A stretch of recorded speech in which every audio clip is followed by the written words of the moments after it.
Hello internet friends, welcome back to my channel. My name is Lindsay or Elijah, and today we are going to be talking about when FE users can be just a little bit too nice, and maybe it's not really to their benefit. So we'll be talking about that today. If you'd like to book a session with me as it relates to this subject, or anything with your cognitive function journey, feel free to book down below on Snug. So here we go.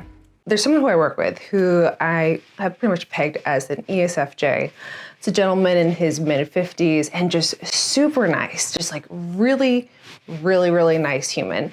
And just so nice. He's the kind of person that if it was raining outside and you're wearing some shoes and you didn't want to get them dirty and there was a puddle, and he would be the person to like take off their jacket and throw it in the puddle and just be like, walk across. Would likely convince you that, oh, it's no big deal. I have to wash this jacket anyway.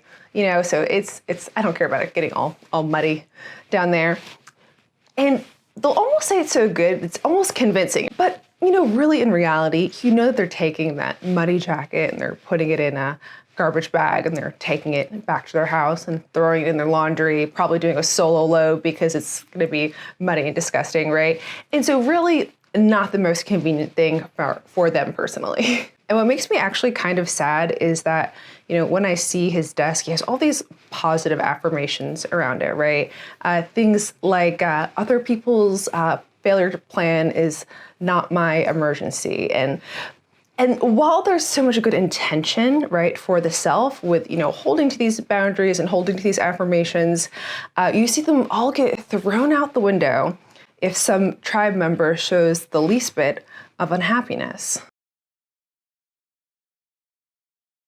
All right, so the first one is already know what's important for you to get done for yourself, for today, for this week, and for this month. And always have these items on your radar so that you're not just by default supporting others instead of supporting yourself, because you have clearly defined objectives for your mental, emotional, and physical needs. All right, and so number 2 is be honest when you miss the mark. So something I've always admired about those who have, Savior TI is how honest they can be when talking about their own shortcomings. And I really see this as a reflection of the fact that, they're really looking at the things that they need to prioritize and do for themselves and their own objectives. And so when they miss that mark, it's very clear to them, and it's easy to be frank about either I did this thing or I did not do this thing. FE will approach this a little bit differently because they are not prioritizing the things that they need to do for themselves as often. So it's kind of easy to get by on the validation for when they do things for others, right? So I'm doing a good job because I'm helping these people, I'm supporting the tribe, everything is good, there's good chemicals being exchanged. And I don't really have to look at the fact I haven't, done this online course that I've been telling myself for months that I would do, because I'm getting validation elsewhere. So really taking a critical look at yourself to say, am I hitting these benchmarks that I've set for myself?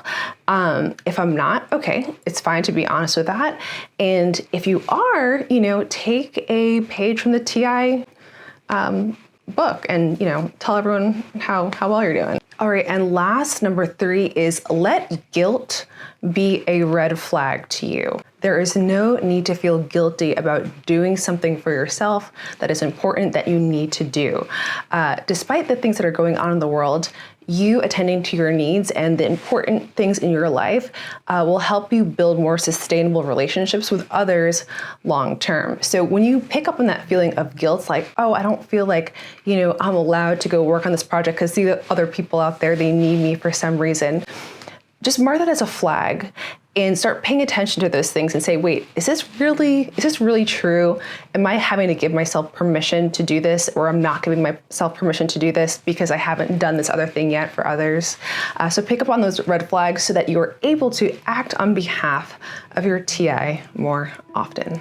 So those are my suggestions for you on a few ways you can be maybe subjectively a little less nice, because I think objectively it's very nice to be nice to yourself by prioritizing your needs and the things that you want to do in your own life. So that's it for this video. I will see you guys in my next one.